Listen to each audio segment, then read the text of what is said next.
All right, so I'm going to be talking about another comic review, and this is a book that I got. Wanted to read it, even though it's kind of like the point now is null and void, because we're talking about today Multiverses: Collision Detected. Yes, this is the prequel comic to the now defunct Multiverses game, the Warner Brothers attempt to make their own Super Smash Brothers style game, which. Can I just say, and I'm going to go into a minor rant here, is that Warner Brothers Interactive have thoroughly fucked literally every game they came in contact with as of late. MK1 suffered.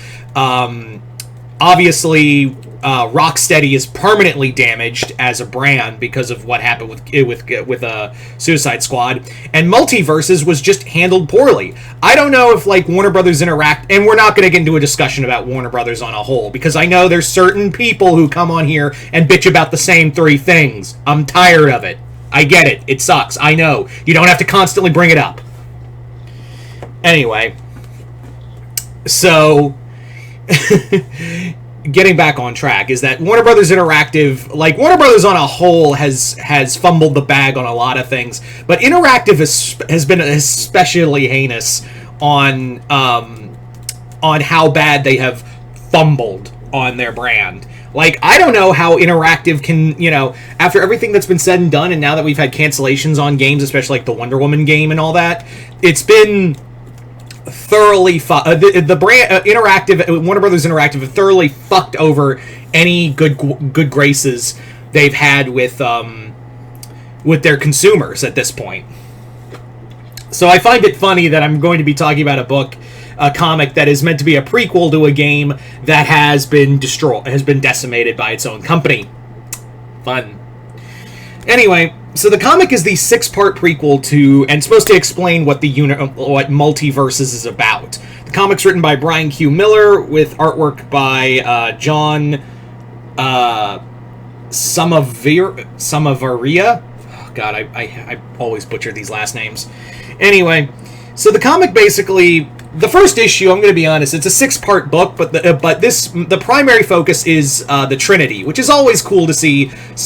Clark, Bruce, and Diana work together on anything, and the comic does follow around them, and you very see that Brian Q. Miller, who has worked on if I remember right, he worked on Smallville, if I'm not mistaken, so he has a lot of bias towards it, and here it makes a lot of sense. It's they're treating it Miller's treating this thing like a. Brian Q. Miller is treating this like a mini crisis event. Although it's very clear he likes to. There's only some characters he likes to write, and others he has a bare knowledge of. It reminds me a lot of Super Secret Crisis War, the Cartoon Network event, crossover event that occurred in IDW, and it for good and for bad. That's how it is with this comic. Is that for good or for bad? That's what it reminds me of. The comic basically centers around them and also talks about other elements. It's kind of cool to bring in Avia, who is the daughter of Mr. Miracle and Big Barda. So it was cool to see them.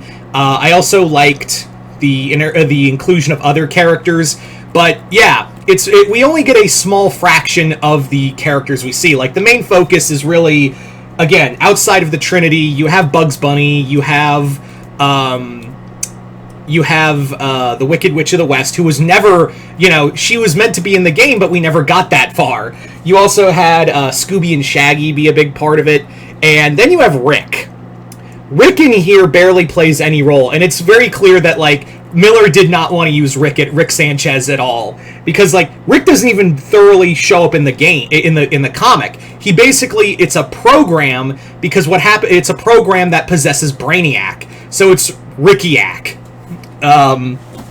Yeah. Also, there's it's very clear Brian Q. Miller never watched Rick and Morty, because there's 2 instances where he calls Morty his nephew when it's his grandson. I don't even like Rick and Morty that much, but I'm fully aware that I'm very fully aware of what the show I've watched Rick and Morty and I've fallen out of love with it. That's the better word, is that I've fallen out of love with Rick and Morty.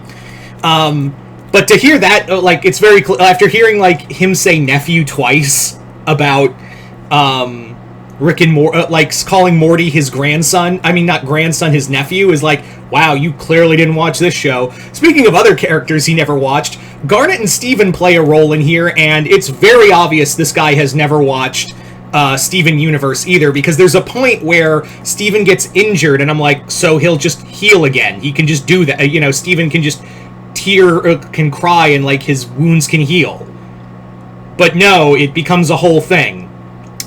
Also, like, there are some good jokes. Like, you've probably seen it online already, where Bugs is getting interrogated by Batman, and Bruce is just like, you know, you're not hiding any weapons. How'd you get that carrot? And he's like, I'm not hiding any weapons. And he does a Basic Instinct joke where he like crosses his legs. I was like, that was pretty funny. That was good. There's also like another one where Batman's like, outside of a few culturally inappropriate jokes, he seems harmless. So there are like a few good laughs in here. Also, so there are some good jokes in here. But again, it's very clear that like Brian Q. Miller only had a surface level of knowledge for some characters. It's the same thing of like there's a surface level knowledge of characters during when I was reading Super Secret Crisis War. The writer didn't know, because there are like things that characters did in that comic that I was like, well, you obviously don't know these characters. Why didn't Tony Fleece write this book? I will never know. So, yeah. And also, like, you're expecting, like, you know, they do have on the cover, you know, Tom and Jerry and Jake and Finn. Finn doesn't show up. Those four characters show up as robots created by, and I'm not making this up, by the Brainiac Rick. Again, Rick doesn't even show up in the comic. He's just a program that's possessing Brainiac. Yeah. Again, it's very clear Miller did not want to write these characters, but was kind of forced into it. And again, the Wicked Witch of the West shows up, and she's not even in the game. She was supposed to be, but never showed up. It's very clear that like Brian Q. Miller really just wanted to write Scooby and Shaggy and Bugs Bunny, because he knew those characters. Everyone else is just like, nah, fuck them. There is a lot of other good jokes, like I like Harley. There's a lot of Harley and Ivy jokes in here that are really funny. I also appreciate that there is some fun humor to it. And again, like, with how zany it is, like, you can easily picture, like, Mark Hamill's Joker, because Joker does show up, and it's clearly animated universe Joker, the character design. So, yeah. Yeah. The comic also ends on a to be continued note. I'm not shitting you. It literally ends on a to be continued in the game moment. I'm like, no, it won't. Because this trade came out a week after it was announced Multiverses getting shut down. So how awkward is that? Like, they were in the process of writing this series and getting everyone pumped to play more Multiverses. And then the game gets shut down like a week after this trade comes out. I mean, a week before the trade comes out. So how fucked up is that? Yeah. So, it's not bad. I do think there are some good things about this comic. I really do think there are some good qualities to this comic. I think it is fun to see, like, you know, you know, anytime the DC characters and Looney Tunes meet up, it's always fun. And to see also the other thing that bothers me again of why, and I'm going to go into this because I should have talked about it more, is that the whole thing with Steven and Garnet, we get no mention of the other crystal gems, but also Steven is like, I don't know if this is meant to be like season 1 Steven, but even then that's a stretch. But like, Steven acts like, you know, everyone's cool when clear, like, and I know that's a surface level thing to say about Steven, because it's like, oh, he committed genocide, but he's sorry.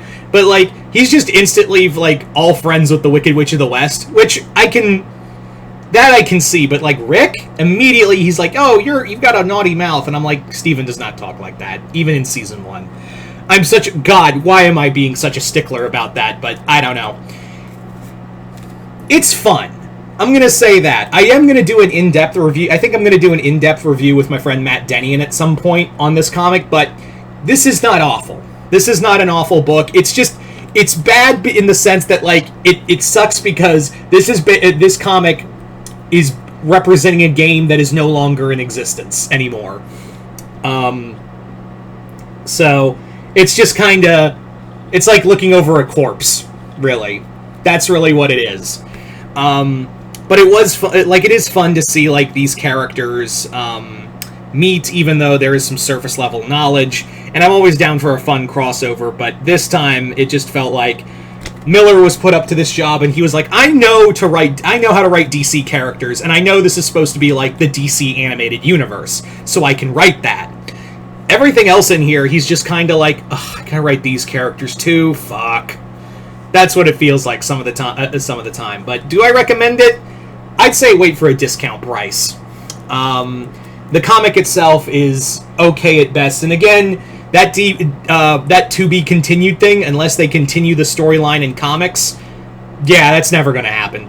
Anyway, so there you go, guys. That is my review of Multiverses: Collision Detected. You guys tell me in the comments below if you guys read it. Comment below, let me know what you guys thought of it. Other than that, I'm Mr. Multiverse. See you next time in the Multiverse.